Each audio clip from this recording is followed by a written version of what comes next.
she like told a classroom that she was sexually abused as a child. Family.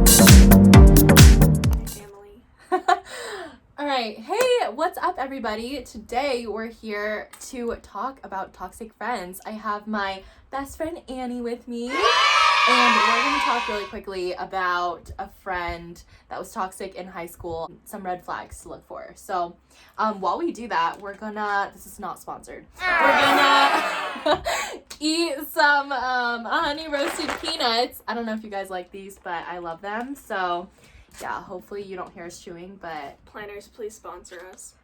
I apologize. So yeah, okay, well, I'll start off really quickly and give you a little background about our friend. We'll call her Kate. So Kate and I and Annie met in freshman year when we were trying out for our dance team at our school in high school. And High school is the key. yeah, there's a lot of people like kind of sketchy in high school, but we just met and we became friends really quickly.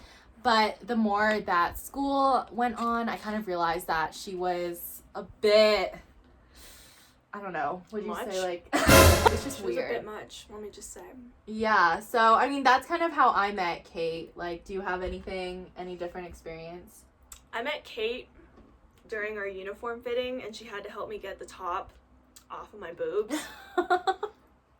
Because, you know, girls gotta help girls, so she had to literally yank this top off of my boobs because it got stuck halfway, because the sample would not fit over my boobs, so that was fun. And it started off really well. We had a good friendship. We had a good friend dynamic, so to say.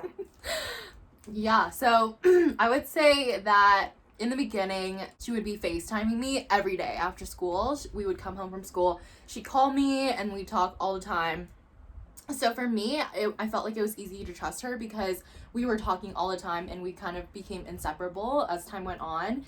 And I would say, like, I felt that she wanted to be my friend the most out of everyone that I met that was new in high school. And so that also made me trust her more. And so I guess the first red flag that I saw was when I started dating this guy who Annie also dated. Let's call him Brent, okay? So I started dating Brent and They're like really close to their names. So I started dating Brent and things were good. We dated for like, I don't know, like a month or 2 or 3 months. I don't even remember. She was his first kiss. Oh god. Okay, anyways. So we started dating Brent, but then, you know, it didn't work out as all high school couples do. Just kidding. A lot of you guys probably have high school sweethearts, sorry. But anyways, so yeah, it just didn't work out. And then after we broke up, after a few months, Kate decided that she was good friends with Brent. And then they started talking all the time, and it made me so uncomfortable because Kate was basically one of my really good friends. And then they kind of had a thing, and it was like really, really weird. Like, do you remember that? Did they date? They had a thing, and I think they dated officially for, I don't know how long it was. A couple weeks? Honestly, I don't remember. Yeah, okay, a couple weeks, maybe a month. But she had this thing with our other friend in the friend group.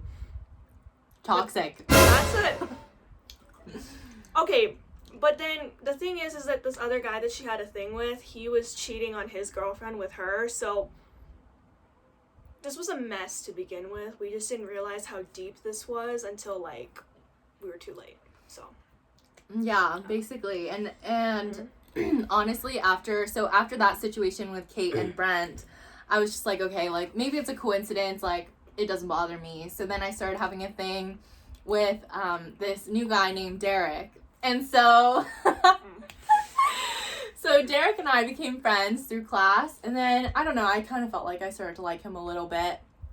And then Kate was like, oh, I don't like Brent anymore. I kind of think I like Derek. And I was just confused because I was like, what the heck? Like, why are you going after everyone that I have interest in? And it was just really weird for me. So then I just let it be. I was like, okay, like, go after Derek. I don't mind. And then I started having a thing with this new guy. I know there's a lot of guys to keep up with, but there's this new guy.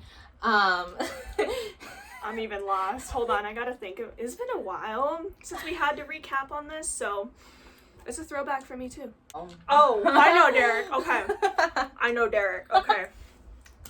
God bless. Okay, so yeah, so after Derek, I was like, okay, now I have started having a thing with this new guy, and this new guy's name was, let's call him Ned. And so then one day, right before dance practice, I saw Kate, and she was low-key flirting with Ned, and I was like, what is going on? It was so weird.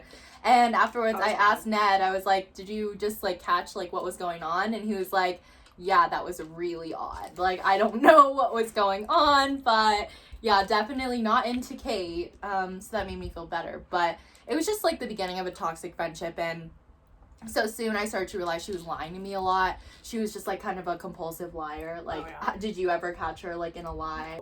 I mean, yes, but later. We had this... There was just a lot of lies, like, everywhere. It can range from, like, I have bigger boobs than you, to, like, no, I would never, ever, ever, like, go for the guy that you want because I know that you like him. But she and I were not that close until, like, later.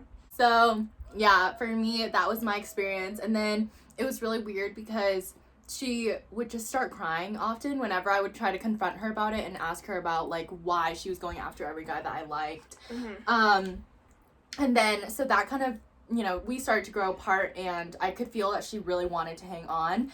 And it was kind of weird because in our friend group, there was another girl in our friend group, and her name was Elise. Let's say her name is Elise.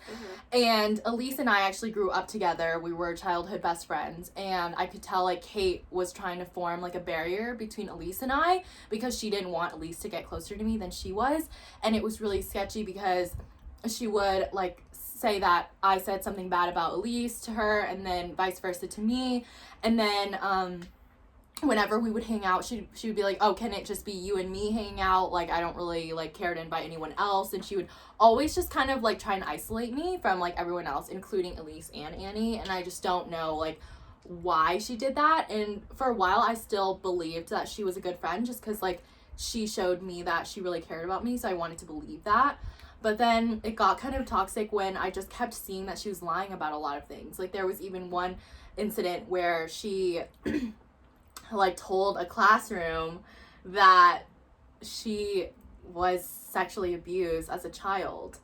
And it was, like, really weird for me because I was supposedly her best friend, but she had never really said anything of that sort to me. And she had told me a lot of deep things, but I would imagine that you would rather share with your best friend that you had, like, a really traumatic experience in your past than tell a whole classroom full of strangers. So I think, like, after incidents like that kept happening, I kind of started to realize that maybe she wasn't completely, I guess, sane, because it just didn't really make sense to me.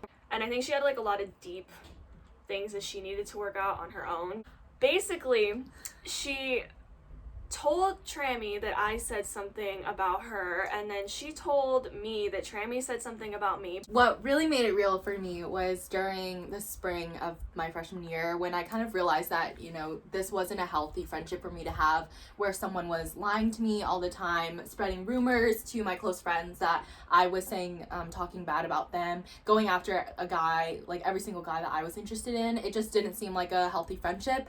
So we were actually dancing at a basketball game, and basically she asked if we could still be friends even after everything, because I did confront her about it all, and I had to be honest, and I said no, and she started crying, and it was really, really intense because our entire dance team was there, and so they were all comforting her. And, like, I definitely did seem like the bad guy, but in that moment I had to tell myself that I need to be strong, because you should only keep people in your life that are gonna make you happy and kind of put you as, like, first in terms of friendship. If they are always just selfish and kind of don't really consider you or your thoughts or your feelings, that's just not a healthy, like, dynamic to be in terms of a friendship. So that is our quick story about the time that we had a toxic friend. And definitely leave a comment down below if you guys have ever had that experience where you had a toxic friend and you kind of had to distance yourself from them. But stick around for more videos. I post videos every Monday. And yeah, thanks for watching.